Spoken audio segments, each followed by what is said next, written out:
सभी श्रोताओं को अभिवादन। मित्रों, एक प्रसंग है। एक बहुत बड़े ज्ञानी और सत्संग प्रेमी जिनका नाम था अमृतराय, औरंगाबाद के नज़दीक में वह रहते थे। भगवत भजन करते थे, कर्मकांड पूजा पाठ और ईश्वर की उपासना करते थे। और उनके कई भक्त थे, अनुयायी थे, शिष्य थे और उनके मित्र भी थे, जो हमेशा दुख सुख में उनका काम करते थे, उनको मदद करते थे और उनके साथ सत्संग का आयोजन करते थे, भंडारा इत्यादि। अमृतराय जी के एक मित्र और थे, परंतु वह फकीर थे, गेरुआ वस्त्र पहनते थे और वह वहाँ से कुछ दूर जंगल में कुटिया बना के रहते थे, जो फकीर थे, परंतु मित्रता बराबर चलती थी। जब भी अमृतराय कोई आयोजन करते थे सत्संग और भंडारे का, तो वो फकीर भी उसमें सम्मिलित होते थे। दोनों में गहन मित्रता थी। वह उनका अमृतराय जी का जो भी सत्संग और भंडारा था उसमें सम्मिलित होते थे और उनके ठाट बाट को देखते थे। माने कि उनके पास किसी चीज की कमी नहीं थी। उनके भक्त अनुयायी शिष्य अनेक प्रकार के भोजन सामग्री, अनेक प्रकार के वस्त्र, बिस्तरा, बर्तन इत्यादि जो भी अमृतराय जी को चाहिए थे, आवश्यकता के अनुसार उनके वहाँ ला करके उनकी मदद कर देते थे और आवश्यकताओं की पूर्ति करते रहते थे, जिससे उनको कोई चिंता ही नहीं रहती थी। केवल भगवत भजन करते थे और एक प्रकार से ठाट बाट से रहते थे अमृतराय। परंतु जो फकीर थे वह कहीं जंगल में कुटिया बना के रहते थे। भजन वो भी करते थे, पूजा पाठ वो भी करते थे, योग प्राणायाम इत्यादि वो भी करते थे, गायत्री मंत्र, संध्या, भजन पूजन, ईश्वरोपासना वो भी करते थे, लेकिन वह कर्मण रहते थे।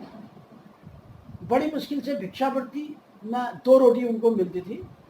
मेहनत, शीत और घाम में जो जाते थे भिक्षावृत्ति के लिए, 2 रोटी का गुजारा हो जाता था। एक दिन उन्होंने अमृतराय जी से कहा, महाराज, ईश्वर की भक्ति आप भी करते हैं और मैं भी करता हूं, परंतु आप एक प्रकार से राजा के समान रहते हैं।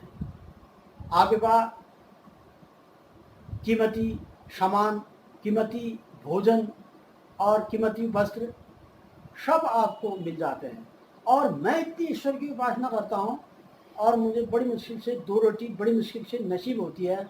दिन भर परिश्रम करता हूँ, भिक्षावृत्ति करता हूँ और दौड़ धूप करता हूँ, लेकिन मुझे इतना ही मिलता है।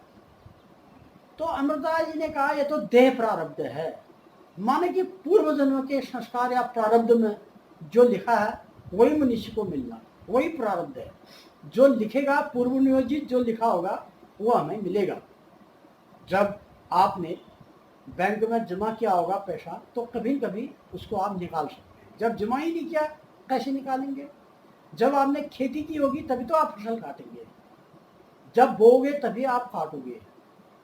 जब आपने कर रखा है संचित पूंजी के रूप में किसी भी जन्म में, ये जन्म, पूर्व जन्म या जो अब आएगा, जो भी आप करेंगे, जो आपने किया, जो कर रहे हैं, ये एक मेरिट आपकी बनती है। जैसे मेरिट के अनुसार नौकरियां मिलती है, मेरिट क्या आपने पहले क्या किया, अब आप क्या कर रहे हैं और आगे को आप क्या करने जाएंगे, उस अनुसार ही आपको जो है मूल्यांकन होता है। उसी हिसाब से आपको देह मिलती है, आपको वैसा ही जीवन मिलता है और वैसा ही संसर्ग, वैसी संगत आपको मिलती है।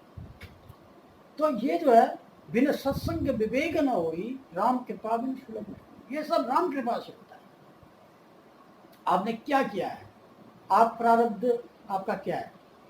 उन्होंने कहा देह प्रारब्ध है, उस देह प्रारब्ध के अनुसार ही मुझे मिलता है। उसी देह प्रारब्ध के अनुसार ही आपको, जंगल में आप कुटिया बना के रहते हैं तो आपको 2 रोटी मिलती है।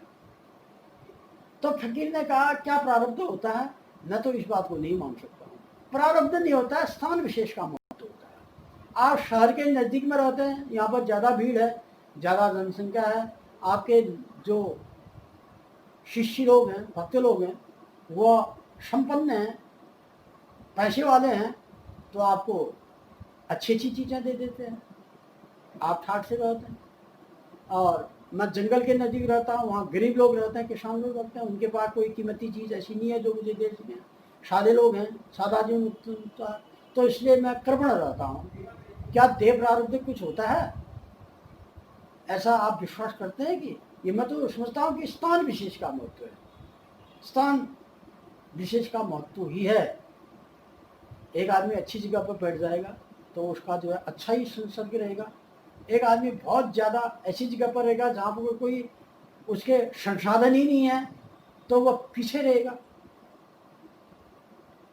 तो अमृत राय जी ने कहा ये तो ठीक है। तो एक बार दोनों ने ठानी कि क्या देव प्रारब्ध भी कुछ होता है। देखिए, दोनों ने कहा ठीक है, हम दोनों घर यहाँ से निकल जाते हैं जंगल की ओर, वीरान जंगल की ओर चले गए। अमृत राय जी और वो फकीर जी चलते चलते चलते चलते किसी वीरान जंगल में वो चले गए। अब उनको भूख लगी, प्यास लगी।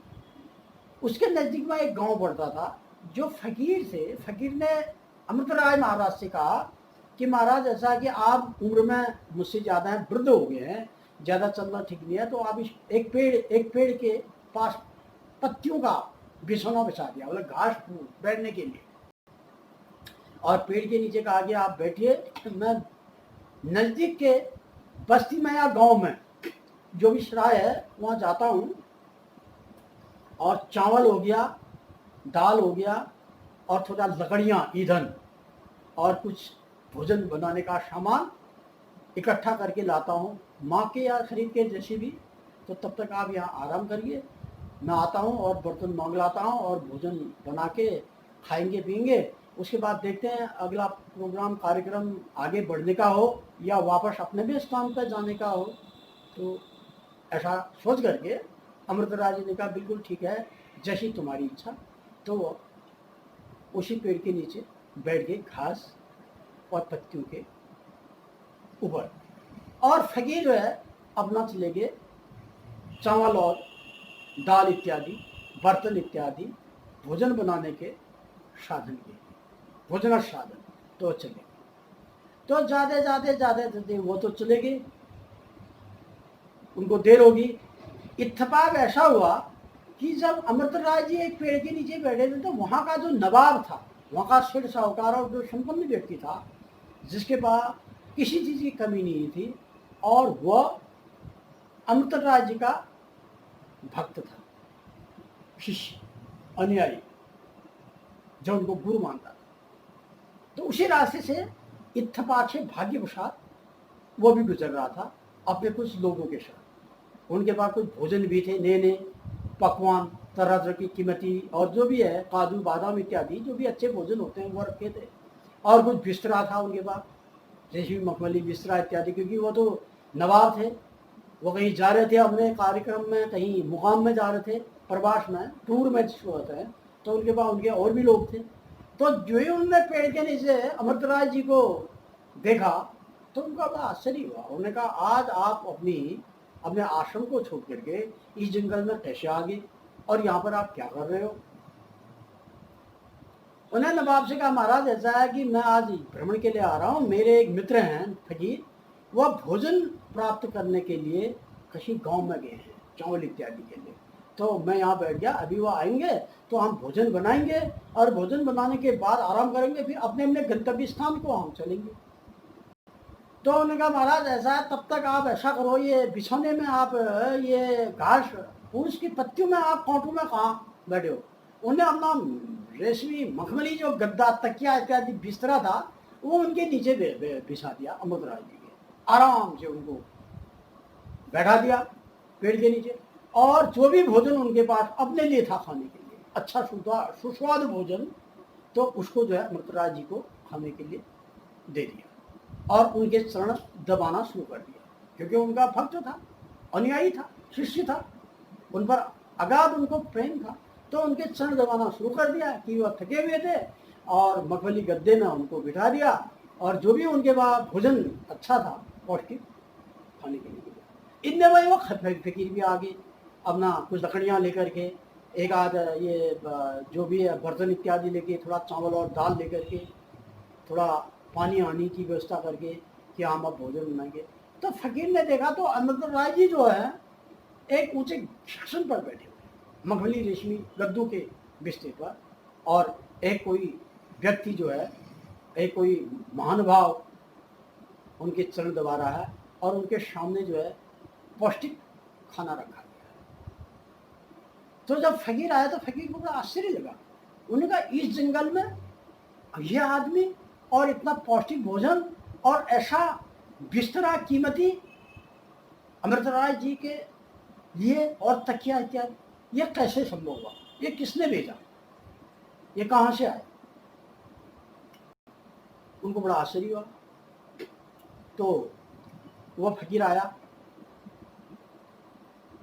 उसने कहा यह सब देह प्रारब्ध है। प्रारब्ध माने कि आपके भाग्य में प्रारब्ध में जो है, यदि आपको सच्चे रूप से मिलना है तो आपको जंगल में भी मिल जाएगा। जैसे जानकार लोग होते हैं, यदि आप जंगल में चले जाएं वहां भी पूजनीय है, शहर में चले जाओ, वीरान में चले जाओ, खंडहर में, जहां भी आप चले जाओ,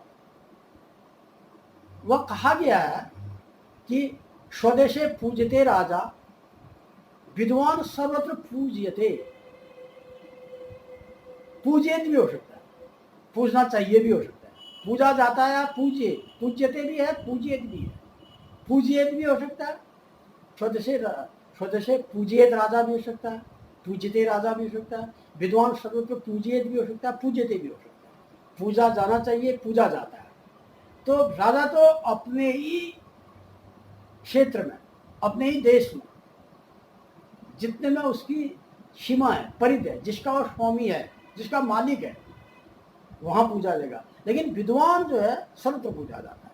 वही कलाकार विद्वान और संत गुरु कहीं भी चले जाए, वह देश की नहीं, राष्ट्र की, विदेश की, विश्व की ख्याति है, तो उनका सम्मान होगा। दे प्रारब्ध कि जैसा आपने कर रखा है वैसा आपको भुगतना है, वह आपको मिलेगा ही जो आपके भाग्य में है, कहीं भी मिलेगा।